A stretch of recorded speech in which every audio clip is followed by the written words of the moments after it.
পোনপ্ৰথমে মই আমাৰ দিহানাম সংৰক্ষণ মঞ্চ অসমৰ কেন্দ্ৰীয় কাৰ্যনিৰ্বাহক সদস্য কুলীন ৰাজবংশী দেৱক তেখেতৰ বক্তব্য চমুকৈ আগবঢ়াবলৈ আহ্বান জনাইছোঁ।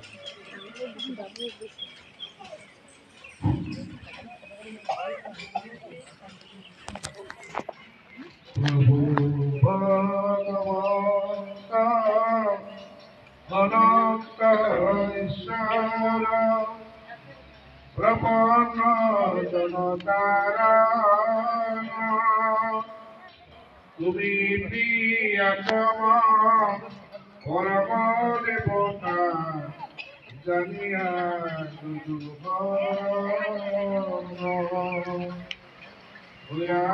জানিয়া কৃষ্ণ জয় গুরু সুন্দর পরম ভক্তি ভাজন আজিরাই মহাপুণ্য পুণ্যস্থলী উপস্থিত হওয়া আৰু সভাপতিত্ব কৰা আমাৰ সন্মানীয় সভাপতি পাঁচগৰাকী উপস্থিত এই অঞ্চলৰ আইসকল সন্মানীয় জ্যেষ্ঠ নাগৰিক বৃত্তিস্বৰূপ বিদ্যালয়ৰ বাসিন্দা মঞ্চত উপস্থিত থকা আমাৰ জিলাৰ কাৰ্যনিৰ্বাহক সদস্য অসম সংৰক্ষণ মঞ্চৰ আমাৰ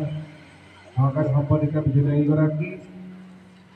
উপস্থিত আমাৰ জিলাৰ সহকাৰী সম্পাদিকা চাৰিগৰাকী আৰু উপস্থিত থকা আমাৰ সহকৰ্মী বন্ধু বান্ধৱী যে আজি আমাৰ সপোনত আহিছে। সপোন মানে আমাৰ নলবাৰী জিলাৰ প্ৰতিখন গাঁৱত প্ৰতিটা অঞ্চলত আমাৰ অসম দিহানাম সংৰক্ষণ মঞ্চৰ তৰফৰ পৰা এটা আদেশ পালন কৰা হৈছিল। তেখেতসকলে আমাক জনাইছিল যে প্ৰতিখন জিলাত প্ৰতিটো শাখাত এখন আঞ্চলিক সমিতি যদি আমাৰ দিহানাম সংৰক্ষণ মঞ্চৰ গঠন কৰা হয় তেনেহ'লে